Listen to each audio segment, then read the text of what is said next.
Just kick off, it's always as well to know your audience. How many people know anything about HFL or have come across HFL as an organisation before? Quick show of hands. One or two people around the piece, just one or two people. HFL formerly was called the Horse Racing Forensic Laboratory. And everyone knows what we do. What we do is we do drug testing for sport.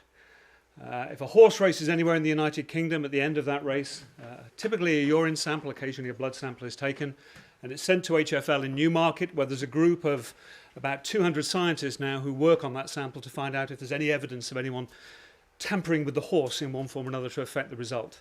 We also do 100% of the greyhound racing in the United Kingdom as well. From time to time we do camel racing. I'm not sure if anyone's come across a camel. In the scale of urine generation, camels sit somewhere near the top end, it must be said. You have to wait a while for them to have a pee, but when they do, you get plenty.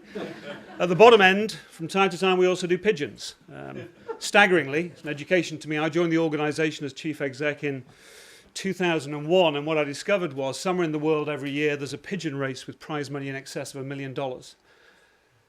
Pause for a gasp, I think, a collective gasp. Whenever you've got that kind of money involved in any sort of activity, you've got to worry about people betting and cheating and all those good things. It's got to be said that if you're battling with the idea of how to get a urine sample out of a pigeon, I'll just leave you that image for a second, but then explain that we actually take a scraping from a loft, so you don't pin it down to an individual pigeon. Now, why the blazes should I be standing here talking about the green agenda? We're an organisation that's full of scientists, typically chemists, biologists, the odd biochemists knocking around the place. We're a service organisation. We work with racing authorities all over the world. We do 100% of the testing for horses and greyhounds in the United Kingdom. And the reason I'm here is something that's happened over the last probably 4 or 5 years, one way or another. As I say, I joined as chief executive back in 2001. We were 100% a doping control laboratory, and my brief, and I'm rather embarrassed to hear Alan kind of talk about consumerism and KPIs in the corporate world, my brief was to expand the business and grow it, increase our profitability and all those good things. What I recognised was we did 100% of the doping control in the UK. If we're going to expand, we had to find other markets. Biotech, pharmaceutical companies generate a wash of blood and urine samples, and they want people who can find drugs in them. So that's the market we moved into. Unfortunately, we're moving from a monopoly position to one where there are a huge number of competitors around the world. There are many, many contract research organisations all promising exactly the same thing to the marketplace. So we had to make ourselves distinctive. And one of the things we quickly latched onto was excellence. It's an easy word to say, and many organisations will claim that excellence is at the top of their agenda, then move on to explain how they're screwing every last drop of energy out of their staff to maximise profitability. That's not excellence. What we wanted was excellence in service, and we obviously wanted excellent people in order to be able to drive that. So the people agenda was right at the top. Every organisation says that people are at the heart of our business. There's a huge difference between those that say it and those minority that actually do it. And we were passionate about all these things. You don't make a claim unless you back it up and actually deliver. And we set about doing that, but coupled it with the corporate social responsibility angle that Nigel mentioned at the outset. That was a key measure of our excellence. You cannot be an excellent company, we had learned, if you didn't take corporate social responsibility seriously. And what we did was we put all that stuff in the mix. We took the people thing and the desire to engage people to the maximum extent, coupled it with the corporate social responsibility, a number of chance happenings, and then some training that was delivered via Maynard Lee and through Nigel.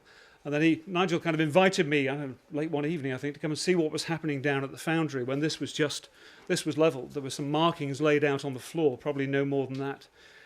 And it really captured the heart, it captured the spirit. And all of a sudden you think, crikey, there's a fantastic opportunity here to bring the corporate social responsibility thing, the green agenda, if you will, together with the staff in the organisation.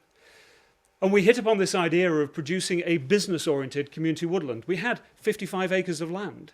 To my shame, it wasn't until I talked to Greenlight Trust that I realised part of that land actually was a woodland. We actually owned a bit that was near a river that I always assumed someone else had owned. It was only 0.6 hectares. What's that in acres? Can someone convert it? 0.6 hectares? Just over 1 acre? Thank you. I've always wanted to know what the conversion factor is. I've now learnt. So just about an acre of land, and as Nigel said, I think you saw it in one of the earlier slides, modest piece of land, but there were over 60 poplar trees on there. Not indigenous, not of this country's origin. And we worked with these guys to put a fantastic project together. What we did, the first thing we did was knock all those trees down, take them all down. We had a grant from the Woodland Trust. They were unsafe. They were in a piece of wetland near a river. If we wanted to open a community woodland, that was not the place to, not with those trees. They were fully grown, they were dying, they were unsafe. So we took those trees down, and we've been setting about a project now to put 600 trees in their place. The magic for us is that we've engaged with the staff. What we've got is a passionate group of people in the organisation, some more passionate than others, absolutely. We have now 200 staff on site. We started working on this project in 2005.